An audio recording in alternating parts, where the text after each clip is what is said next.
வணக்கம் மக்களே, welcome to சாரால் ஜேக்கப் எஸ்டேட் லைஃப். எல்லாரும் எப்படி இருக்கிறீங்க? நல்லா இருக்கிறீங்களா? தேனடை பார்த்தீங்களா? நம்ம தோட்டத்துலேருந்து எடுத்தது. இது வந்து மரத்துலேருந்து எடுக்கல, ஒரு பாறையில் இருந்துச்சு, அதுக்குள்ளே இருந்து எடுத்தாங்க. காட்டுத்தேன். காட்டுத்தேன் இது நல்லா வாசனையாக இருக்குது. இப்போ நான் இவ்வளோ தூரத்தில் தான் வச்சுருக்கிறேன், ஆனால் நல்லா அந்த தேன் வாசனை அடிக்குது.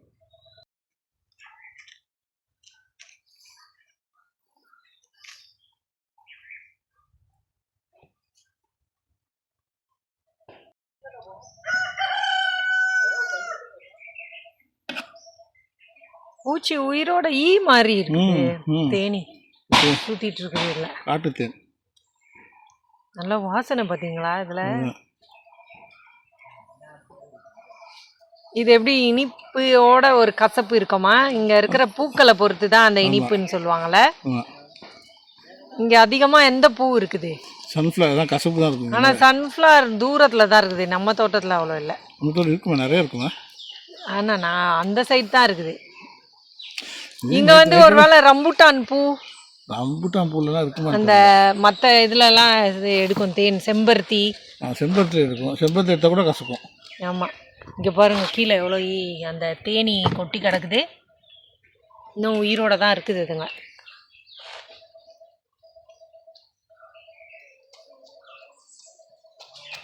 ஈயெல்லாம் எடுத்துட்டு நம்ம வந்து கையை வச்சு அப்படியே பிழிஞ்சு எடுக்கணும். இந்த மாதிரி சுத்தமான தேன்லாம் இந்த தோட்டத்தில் தான் கிடைக்கும். மற்ற இடத்துலலாம் வாங்கினா சீனி, ஏதாவது வெல்லம் அந்த மாதிரி கலந்து.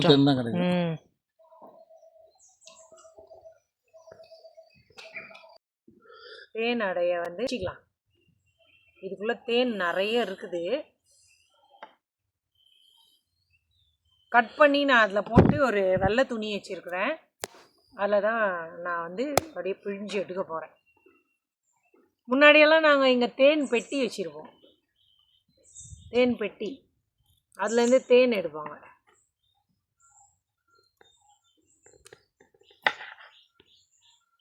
இந்த தேனோட டேஸ்ட் வந்து எதை பொறுத்து தெரியுமா வரும்? இங்கே இருக்கிற பூக்களை பொறுத்து.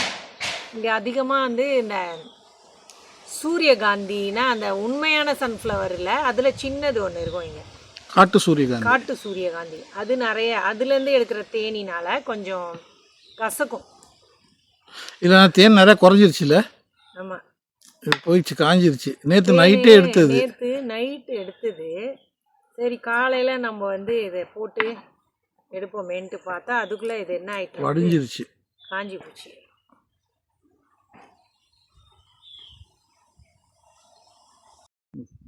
இது வந்து இந்த பாறைக்குள்ளேருந்து எடுத்தாங்க. இது இன்னும் ஃபுல்லாக ஃபார்ம் ஆகலை. முட்டை இருக்குது இதுக்குள்ளே. அந்த ஹனிபியோட முட்டை இருக்குது நிறைய. அது இருக்கக்கூடாது. ஃபுல்லாக தேனியாக மாறி அந்த தேன் நிறைய இருக்கணும் அதில். இப்போ இதை நம்ம வந்து சாப்பிட முடியாது. இந்த ஒயிட்டாக இருக்குது. அந்த ஒயிட்டோட கழிச்சு விட்டு அந்த ஓரத்தை வெட்டலாங்க. ஓரத்தை மட்டும்தான் எடுக்க முடியும். இந்த இப்போ தான் இது வந்து கட்டிகிட்டு இருக்குது. அந்த தேன் கூட வந்து கட்டுது. இப்போ தான் இப்போ என்ன பண்ணிட்டாங்க இவங்க, அங்கே தண்ணி ஃபார்ம்காரங்கள, ஃபார்மில் இருக்க பயலு வந்து தண்ணி பார்க்க போகிற வழியில் இருக்குதுன்ட்டு பயந்துட்டு உடச்சி எடுத்துருக்குறாங்க. இங்கே பாருங்கள், அதோட அந்த குட்டி எக்ஸ் எல்லாம் இருக்குது இதில். இது நம்ம வந்து இப்போ இது முழுசான இது கிடையாது. இது ஆமாம், பருவம் சீக்கிரம் எடுத்தாங்க. இது சீக்கிரம் அவசரப்பட்டு எடுத்ததுனால இது நம்ம இப்போ சாப்பிட முடியாது. அதனால ஃபெயிலியர். இந்த ஹனி வந்து ஃபெயிலியர். ஆனால் இவ்வளோ பெரிய இது வந்து அப்படியே கொஞ்சம் டைம் கொடுத்துருந்தா நிறைய தேன் கிடச்சிருக்கும். நேற்று நைட்டில் ஆக்சுவலாக அந்த பாத்திரத்தையும் பார்த்தேன். நேற்று நைட் எடுத்து வச்சு பாத்திரம் அடியில் நிறைய வடிஞ்சு இருந்துருக்கு. இதில் இப்போ என்ன சும்மா ட்ரை பண்ணி பார்ப்போமா? அந்த ஓரத்தை வெட்டி எடுக்கலாம். இதை மட்டும் அந்த இது இல்லாத எக்ஸ் இல்லாத இடமா பார்த்து அந்த எக்கை கூட அந்த கத்தி வச்சு பேத்து எடுத்துடலாம். சும்மா ஒரு ட்ரை தான். நான் இதை சாப்பிட போகிறது இல்லை. இப்போ இது வந்து நமக்கு ஃபெயிலியர் தான். இது தேன் கூடு பார்த்துக்கோங்க, உங்களுக்கு காட்டுறதுக்காக. சில பேர் பார்த்துருக்க மாட்டீங்க இந்த மாதிரி. தேன் கூடு ராட்டு, இது கூடு கிடையாது. அந்த இதில் தான் தேன் சேர்க்கும். இதான் ராட்டுன்னு வாங்க. இது ராட்டுன்னு சொல்லுவாங்களாம். இது பாருங்களேன் எப்படி இருக்குது. Honey rock. ராக்கை தான் ராட்டுன்றாங்களான்னு தெரியல இது. ஆமாம், எப்படி சேர்த்து கட்டிடுது. நான் கொஞ்சம் தேன் பிழிஞ்சு காட்டுறேன். ஏதோ இருக்கிறத நம்ம இது பண்ணி பார்ப்போம். சிலர்லலாம் இருக்குது. இங்கே பாருங்கள், இந்த கோல்டன் கலரில் மினுக்குது பாருங்கள், அதுலலாம் இருக்குது. இந்த இதான் பார்த்துக்கோங்க, உங்களுக்கு காட்டுறதுக்காக தான் எடுக்கிறேன். சுத்தமான தேன், மலைத்தேன். எந்த கலரில் இருக்குது, எவ்வளோ திக்காக இருக்குது பார்த்துக்கோங்க. மரத்துலேருந்தோ செடியிலேருந்து எதுலேருந்து எடுக்கல, பாறைக்குள்ளேருந்து. ஆனால் இந்த தேனை மட்டும் கலரை காட்டுறதுக்கு தான். எப்படி கோல்டன் கலரில் இருக்குது பாருங்கள். இதுதான் சுத்தமான தேன். மேலே ஃபார்மில் இருந்து இந்த நம்ம ஊற்று தண்ணி இருக்குதுல்ல, அந்த இடத்துக்கு சுத்தம் பண்ண நேற்று போனாங்க. அங்கே பார்த்தா ஒரு பாறைக்கு அடியில் இருந்துருக்குது. நைட்டு இருட்டாக இருக்கிற நேரத்தில் எடுத்தால் அந்த பூச்சி கடிக்காதுன்ட்டு அப்போவே எடுத்துகிட்டு இருக்கிறாங்க. எடுத்துகிட்டு கொஞ்சம் தேனை சாப்பிட்டுட்டாங்க பசங்க. இப்போ நமக்கு சீக்கிரம் பறிச்சிங்கன்னா முட்டை நிறையா இருக்குது. ஆனால் முட்டை இருக்குது இதில், அவசரப்பட்டு எடுத்துட்டாங்க. சில பேர் முன்னாடி சொன்ன நானே இது ரொம்ப லேட் ஆயிடுச்சு எடுக்கிறதுக்குன்னு. அவசரப்பட்டு எடுத்துட்டோன்னா சொல்கிறாங்க, ரொம்ப நாள் ஆயிடுச்சுன்னா சொல்கிறாங்க. எது உண்மைன்னு தெரில. ஆனால் தேன் பார்த்தீங்கன்னா அவ்வளோ நல்ல தேன் இது. ஆனால் நாங்கள் வந்து இந்த ஒரு மாதத்தில் 2 மாதத்தில் இங்கே தேன் பெட்டி வைக்க போகிறோம். பேன் பெட்டி தேன் பெட்டி இங்கே இருந்துச்சு முன்னாடி. அங்கங்கே பெட்டி வச்சுருப்போம். ஒரு வாட்டி எடுத்து கொடுத்தாங்க பாட்டிலில். அவ்வளோ டேஸ்ட்டாக இருந்தது அந்த தேன்.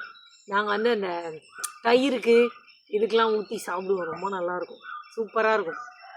இப்போது இன்றைக்கி நம்ம ஏமாந்துட்டோம்.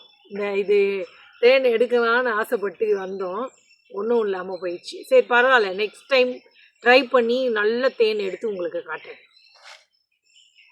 தமிழ் இது தேனே இல்லை, வெறும் இந்த காலத்துக்குள்ள குடிச்சிரும் தேனு. எடுத்து காட்டு எடுத்திருக்காங்க. தட்டோட குடிக்கல, குடிச்சதுக்கு பிறகுதான் அதை எடுத்திருக்காங்க. அதுவே குடிச்சிடுச்சான். அது குடிச்சிடும், தேனியே குடிச்சிருக்கு எல்லாத்தையும். அப்போ அது சொந்தமானது தானே, அது குடிச்சிடும். இதெல்லாம் பூச்சிராட்டம். இது இப்போ இது அடுத்தது இது மாதிரி ராட் ஒன்று கட்டுறது எவ்வளோ நாள் ஆகும்? இது நீ ரொம்ப காலம் ஆகும். இதை எடுத்தாச்சே, அதனால ஒரு வருஷம் சரி ஆகும். இப்போ நம்ம பெட்டியில் இன்னைக்கு பெட்டி போட்டோம்னா எவ்வளோ நாள் ஆகும் அது பெட்டியில் இது வர்றதுக்கு? பெட்டியில் நம்ம பெட்டியோட வாங்கினோம்னா, பூச்சியோட வாங்கினோம்னா அது எடுத்துக்கலாம் கரெக்டாக. எவ்வளோ நாள்? 6 மாதத்துக்கு ஒருக்கா அந்த மாதிரி எடுத்துக்கலாம். இப்போ பூச்சி எத்தனை பெட்டியோடு இருக்கலாம்? பூச்சி ஒரு பெட்டியில் ஒரு 10 ராட்டு 15 ராட்டு போடுற மாதிரி இருக்கும். அது பூச்சியோட அங்கே தூரத்துலேருந்து கொண்டு வரலாமா? கொண்டு வரலாமே, எங்கே வெளியே போயிடாது? போகாது, விற்கிற இடத்துல இருக்குது, கொண்டு வரலாம். இல்லை ஒருத்தர் தரேன்னு சொல்லியிருக்காரு எனக்கு. அவர்கிட்ட போய் கேட்குறேன், 3-4 ராட்டு தரேன், பெட்டி தரேன்னாரு. பெட்டி பூச்சியோடு தருவாங்களா? இப்போ இந்த இதை நம்ம கட்டி இருந்திருக்கலாம், பெட்டி இருந்து நிற்கலாம்.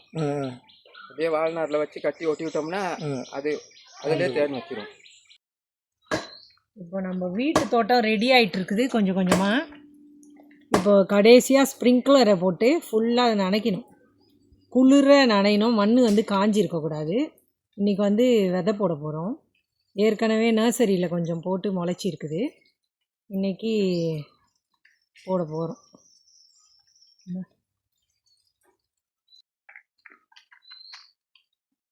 ஸ்ப்ரிங்க்லரில் வந்து நல்லா ரவுண்டாக கொஞ்ச நேரத்தில் நிறைய இடத்த கவர் பண்ணலாம். ஸ்ப்ரிங்க்லர் என்ன டிஸ்அட்வான்டேஜ்னா வாட்டர் வேஸ்டேஜ் நிறையா இருக்கும். ஆமாம், இந்த வெயில் காலத்தில் இதில் போடுறது சரியில்லை. 2வது ஸ்ப்ரிங்க்லர் அது அங்கே ஒன்று இருக்குது, இங்கே ஒன்று இருக்குது. ஆமாம், இது கொஞ்சம் உயரமாக இப்படி அடிக்கணும்.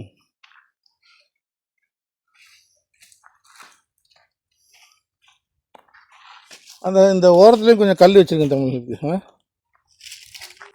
ஓரத்துலேயும் கொஞ்சம் கல் வச்சு விட்டிங்கன்னா, குச்சி வச்சு விட்டிங்கன்னா தண்ணி ஃபோர்ஸ் பத்தாது தமிழ். இது ஒரு புளிச்ச கீரை, சேமங்கீரை போடுறது. சேமங்கீரை அன்னைக்கு செஞ்சோம்ல நம்ம, எதுக்கு வேணாலும் போட்டுக்கலாம். அதில் வந்து இந்த கீரையை தான் போட்டு கூட கடைஞ்சி சாப்பிடுவாங்க. நம்ம அன்றைக்கி புளி போட்டோம், இந்த கீரை இல்லை அப்போது. இப்போ பார்த்தா இந்த ஓரத்தில் இருக்குது, ஆனால் கொஞ்சம் தான் இருக்குது. இது ஒரு புளிச்ச கீரை.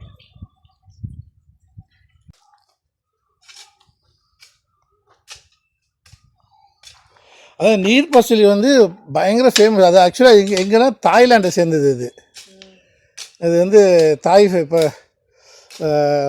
சைனீஸும் தாய்லாண்டும் ரொம்ப ஃபேமஸாக யூஸ் பண்ணுவாங்க. அது இப்போ ஸ்ரீலங்காவில் பயங்கர காமன் ஆயிடுச்சு இது. அது எல்லா இடத்துலையும் இந்த வேலி ஓரத்தில் இந்த ஆற்று ஓரத்தில் வளருமா. ஆமாம்.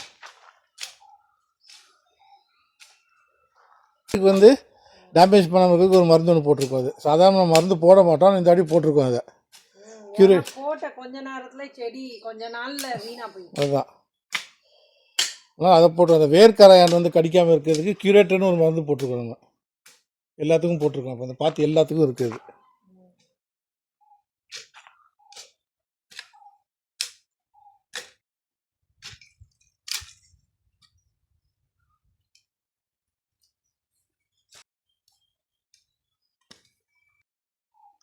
ஏன் அதை வெட்டுறேன்? நல்லது மரத்தை கழிக்கிறதுன்னு அது கொஞ்சம் பூச்சி இப்படி கட் பண்ணோன்னு வச்சுக்கோங்களேன், அடுத்த இது துளுத்து வரும் நல்லா.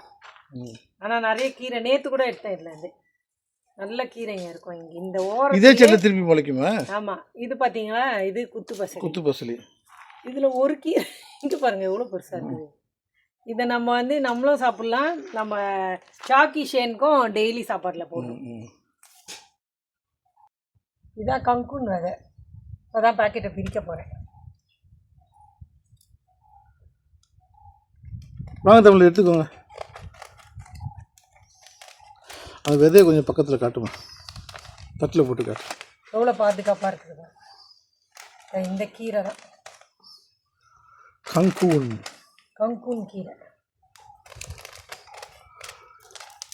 அதை போட்டா எள்ளு மாதிரி இது. அது பேர்னா கொள்ளு. கொள்ளு கொள்ளு விதை மாதிரி எள்ளு கொள்ளு புல்லு. அவ்வளோதான். இன்னொரு பேக்கெட் இருக்குது, அதை வெட்டி போட்டு. ரெண்டுமே இன்னைக்கு போடாமல் போட்டு இதில் கால் அடிக்க ஒன்று போட்டால் போதும் தமிழ். இந்த அந்த ஒரு வரைக்கும் எத்தனை, ஒரு 10 போடலாமா? இப்படி போடலாமே. அவ்வளோதான்.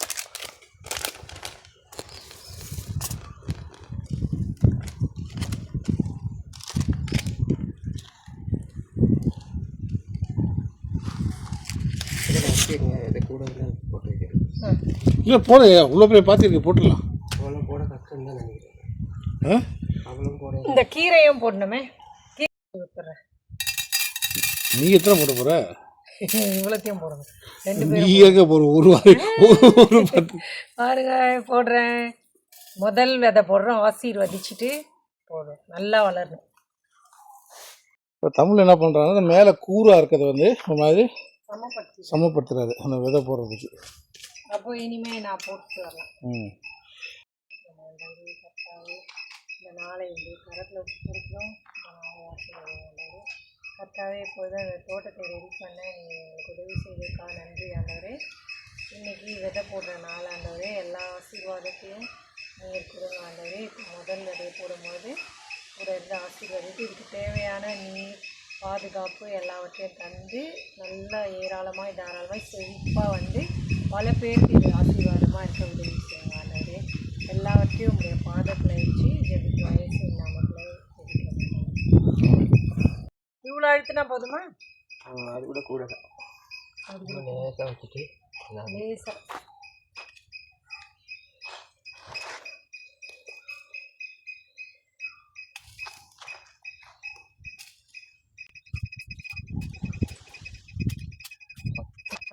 இந்த விதையை ரொம்ப மேலே வச்சா எறும்பு இந்த பறவைங்க சிலது வந்து மண்ணை அப்படி தோண்டிட்டு பூச்சி தேடும் போது அப்போ இது தூக்கிட்டு போயிடும். அதனால் கொஞ்சம் வச்சுட்டு அப்படியே மூடிடணும். ஆனால் எப்படியும் ரிஸ்க்கு தான், இதுங்க வந்து தோண்டும். இந்த உரத்துக்கு பூச்சி இருக்கும்ன்ட்டு பறவைங்க வந்து இது பண்ணும்.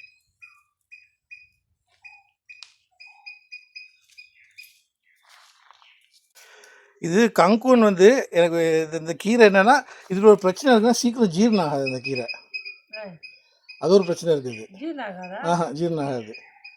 இது வந்து எப்படி ஜீரணம் ஆகுறது? இது வந்து அதாவது நீங்கள் நைட்டுக்கு சாப்பிடவே மாட்டாங்க கங்கூன். ஏன் அப்படிப்பட்ட கீரை அது? அது என்னவோ தெரியல, பயங்கரமாக ஜீரணம் ஆகாது அப்படி இருக்கும். நைட்டு விசேஷமாக சாப்பிடவே மாட்டாங்க. அதை பகலில் தான். கீரை நைட்டில் சாப்பிடக்கூடாது. ஆமாம். ஆனால் இது அது ஸ்பெசிஃபிக்காக குளோரோஃபில் பச்சை இது நெஞ்சு மேலேயே இருக்கும், சாப்பிடக்கூடாதுங்க. அது பொதுவாக இப்போலாம் ஆனால் கீரை நைட்டில் சாப்பிடலான்னு சொல்கிறாங்க. இல்லை இது வந்து நீ இப்போ வித்தியாசம் தெரியுமா அது இது நான் சாப்பிட்ருக்கேன் அது. இது ஆக்சுவலாக எப்படி தனியாக சாப்பிட்றது ரொம்ப கம்மி தான். இது என்ன பண்ணுவாங்கன்னா மீட்டோட மிக்ஸ் பண்ணுவாங்க, சிக்கனோட இல்லைன்னா பீஃபோட போக்கோட மிக்ஸ் பண்ணி தான் சாப்பிடுவாங்க அதை. ஆனால் பொதுவாக கீரையை சாப்பிடாம இருக்குது நைட்டில் நல்லது. ஆமாம், இது நான் எக்ஸ்பீரியன்ஸே சொல்கிறேன். அடுத்த நாள் நைட்டில் சாப்பிட்டோன்னா அடுத்த நாள் காலையில் வந்து அவனுக்கு தெரியல என்ன ஆகும்ன்ட்டு ஃபுல்லாக போகும் அது. அப்படியே ஜீரணம் ஆகாமல் அந்த கீரை மாத்திரம் போகிற நேரம் டாய்லெட் ஃபுல்லாக போகும் அது.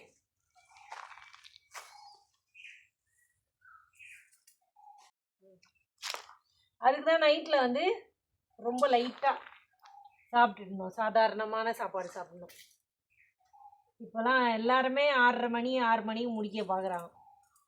முன்னாடி ரொம்ப பழைய காலத்துலாம் சீக்கிரம் தானே சாப்பிட்ருப்பாங்க. ஆமாம், சாப்பிட்டு தூங்கிடுவாங்களா 7-8 மணிக்கு தூங்கி. அவங்களுக்கு வந்து டிவி ஃபோன் எதுவும் இருக்காது. ஆமாம், உடனே படுத்துடுவாங்க, விடிய காலையில் எழுந்திருவாங்க வேலைக்கு. இப்போ அப்படி இல்லை. ஆனால் திரும்ப இப்போ ஆரம்பிச்சிருக்கிறாங்க பசங்களாம் 6 மணிக்கே நாங்கள் சாப்பிட்றோம். இப்போ நேற்று நான் ஒரு ஆர்டிக்கிள் ஒன்று படித்தேன்.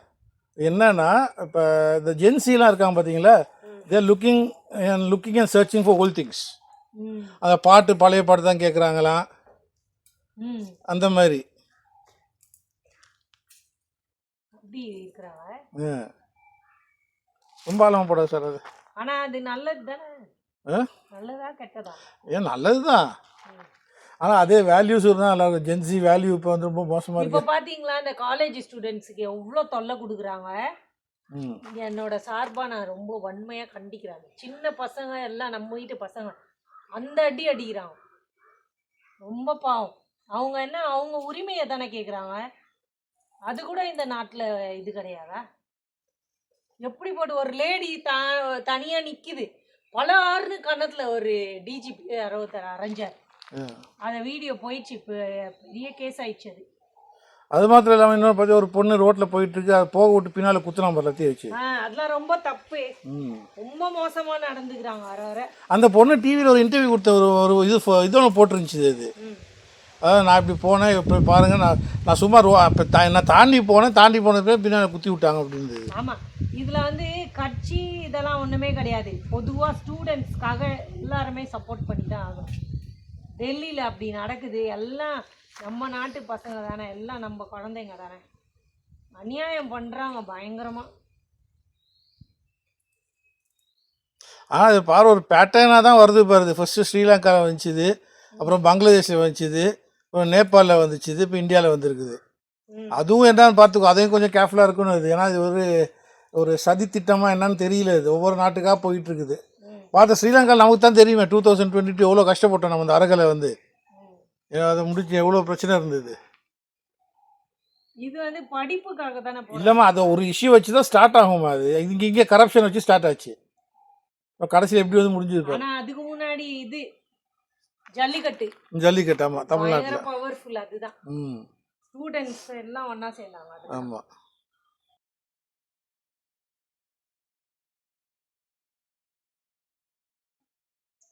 கடுகு மாதிரி இருக்கும். இது வந்து அந்த சிவப்பு கீரை, அந்த விதையை இப்போ போட போகிறோம். இது ரொம்ப கடுகை விட கொஞ்சம் சின்னது இல்லை தமிழ். இது வந்து நம்ம நர்சரியில் வளர்த்த செடி, விதை போட்டோம். இதெல்லாம் கொஞ்சம் வளர்ந்ததுக்கப்புறம் தான் நம்ம பாத்திக்கு நட்டு வைக்கணும். இது வந்து கோவா கீரை, அதாவது கேபேஜ் கீரை மாதிரி இருக்கும், நல்லாயிருக்கும். அது தக்காளி இதெல்லாம் நட்டு வச்சாச்சு. இனிமேல் இதை பார்த்து அப்படியே பராமரிச்சுக்க வேண்டியதுதான். இது தக்காளிக்கு அதிக மழை ஆகாது. இப்போ வரப்போகிற காலம் எப்படி இருக்கும்னு தெரியாது. இப்போதைக்கு வெயில் அடிக்குது, மழை கலந்து வருது. அதனால் பார்க்கலாம். தக்காளி வந்து திடீர்னு அழுகிடும் காய் வரும்போது. அதெல்லாம் பார்த்து தான் நம்ம எல்லாம் செய்யணும். என்ன பண்ணுறீங்க? சட்டிக்குள்ளே நெருப்பி, சட்டி புது சட்டி அதை பழக்கப்படுத்துகிறாங்க. அதுக்குள்ளே காஞ்ச இலையெல்லாம் போட்டு தேங்காய் எண்ணெயை போட்டு தடவிட்டு இதுக்குள்ளே அந்த காஞ்ச இலையெல்லாம் போட்டு பற்ற வச்சா இது நம்ம இது பண்ணும் போது மண் வராது. எனக்கும் இப்போ சுகமாயிருச்சு. கேட்டவங்களுக்கு எல்லாம் நன்றி. அம்மா கண்ணுக்கு போச்சு. நீங்களாம் புது பானையை பழக்கணுன்னா என்ன பண்ணுவீங்கன்னு கமெண்ட்டில் தெளிவாக சொல்லுங்கள். அடுத்த வாட்டி நாங்கள் அதை ஃபாலோ பண்ணி செஞ்சுக்கிறோம். நம்ம தோட்டத்தில் வேலை செய்கிறவங்க சொன்னாங்க, இந்த மாதிரி பானையில் எண்ணெயை தடவிட்டு இந்த காஞ்ச இலைலாம் போட்டு பற்ற வச்சா இந்த பானை பழகிருமா, அதுக்கப்புறம் நம்ம சமைக்கலாம் அப்படின்னு. சில பேர் சொல்லுவாங்க தேங்காய் பூ போட்டு வச்சு தடவி வச்சா சரியாயிடும்னு. சில பேர் வந்து கஞ்சி தண்ணியை ஊற்றி வச்சா அது பழகிரும்னு சொல்லுவாங்க. இன்றைக்கி வந்து சாம்பார் தான் செய்கிறாங்க. அதுக்கு வந்து நாங்கள் வேட்டிக்குலோலேருந்து வாங்கிட்டு வந்த குண்டு கத்திரிக்காய், அங்கே வந்து பச்சையும் பர்பிள் கோடு போட்ட மாதிரி ஒரு கத்திரிக்காய் இருக்கும், அதை போட்டு தான் சாம்பார் செய்ய போகிறாங்க இன்றைக்கி. அந்த கத்திரிக்காய் வந்து எப்படி பெருசாக இருக்குது பாருங்கள், இது ரொம்ப நல்லாயிருக்கும். இது வந்து நாங்கள் அந்த வேட்டிக்குலோ போனால் தான் அங்கே கிடைக்கும். மார்க்கெட்டில் கண்டிப்பாக இந்த கத்திரிக்காவை பார்த்து வாங்காமல் வர மாட்டோம். முருங்கைக்காவும் வாங்கிட்டு வந்துடுவோம், ரொம்ப நல்லாயிருக்கும் அங்கெல்லாம். வெயில் ஊர்னால இந்த காய்கறியெல்லாம் சூப்பராக இருக்கும். எப்படி சதையோடு பெருசாக இருக்குது பாருங்கள். அத்தைக்கு வந்து கத்திரிக்காய்னா ரொம்ப பிடிக்கும். எங்கே போனாலும் முதல் ஐட்டம் காய்கறி வாங்கும் போது கத்திரிக்காய் தான் வாங்குவாங்க.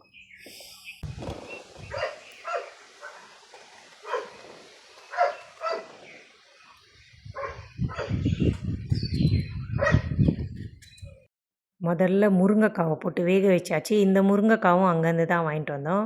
நல்லா பச்சையாக சதையோட நல்ல பிஞ்சு முருங்கைக்காய் சூப்பராக வாசனையோடு இருக்கும். அந்த முருங்கைக்காய் கொஞ்சம் வெந்ததுக்கப்புறம் கத்திரிக்காவை போட்டால் ரெண்டுமே ஈக்குவலாக முழுசாக கிடைக்கும். இல்லைனா கத்திரிக்காய் குழஞ்சி போயிடும், கத்திரிக்காய் இருக்கிறதே தெரியாது. நாங்கள் போகிற சர்ச்லேருந்து ஒரு பலாப்பழம் கிடச்சிது, பாஸ்டர் அம்மா கொடுத்தாங்க. அதை நாங்கள் எடுத்துகிட்டு வந்து அடுத்த நாள் தான் வீட்டில் கட் பண்ணுறோம். சின்னதுலேயே பழுத்து இருக்குது. தொட்டு பார்த்தா சாஃப்டாக இருந்துச்சு, வாசனையும் நல்லா இருந்துச்சு. சரி கட் பண்ணி பார்க்கலாமேன்ட்டு பார்க்குறோம். இப்போ தான் இவ்வளோ சின்னதில் பழுத்ததை பார்க்குறேன். எவ்வளோ பலாமரம் நம்ம தோட்டத்தை சுற்றி இருக்குது, 15 பலாமரம் இருக்குது. ஆனால் அதுலேருந்து எடுக்காத காய் வெளி இடங்களில் கடையில் பார்த்தா அவ்வளோ ஆசை வந்துடும். ஒரு சைடு குழக்கலான்னு ஆயிடுச்சுல.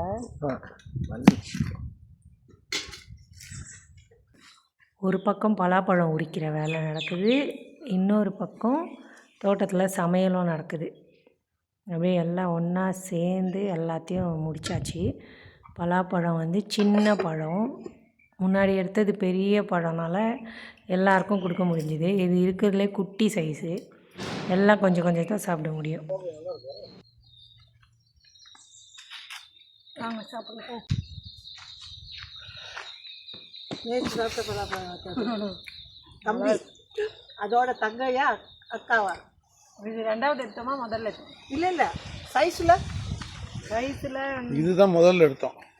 முதல்ல எடுத்தோம், ஆனால் சைஸில் ரெண்டும் ஒரே சைஸ் தான். ஒரே கிட்டத்தட்ட ஒரே சைஸ் தான். இல்லை நல்ல ஒரு இனிப்பாக இருக்குது, சூப்பராக இருக்குது. மிளகு தூள் கொஞ்சம் போட்டு சாப்பிடுவோம். ஆமாங்களா? வயிற்றுக்கு ஒன்று வாங்க. இதில் கொஞ்சம் மிளகுத்தூளும் உப்பும் போட்டு கலந்து சாப்பிட்டா வயிற்றுக்கு எந்த பிரச்சனையும் வராது. பொதுவாக பலாப்பழம் சாப்பிட்டா வயிற்றை வலிக்கும், அதாவது அதிகமாக சாப்பிட்டா. அந்த நேரத்தில் இந்த உப்பும் பெப்பரும் போட்டு சாப்பிட்டோன்னா அந்த பிரச்சனை வராது. அது மட்டும் இல்லாமல் பலாப்பழம் 10 சொலைக்கு மேலே சாப்பிட்டா பலா கொட்டையை சுட்டு ஒரு 4-5 கொட்டையை சாப்பிட்டா அந்த சூட்டை தணிச்சிரும். அவ்வளோதான் மக்களே, நம்ம எஸ்டேட்டில் என்ன வேலைலாம் நடந்துச்சுன்னு நம்ம இன்றைக்கி பார்த்தோம். இந்த வீடியோவோட முடிவுக்கு வந்துட்டோம். இந்த வீடியோ உங்களுக்கு பிடிச்சிருந்தா சேனலை சப்ஸ்கிரைப் பண்ணிக்கோங்க, கமெண்ட் பண்ணுங்கள், ஷேர் பண்ணுங்கள் மக்களே. நாளைக்கு மறுபடியும் ஒரு நல்ல வீடியோவோட உங்களை பார்க்குறேன். எல்லாருக்கும் பாய்.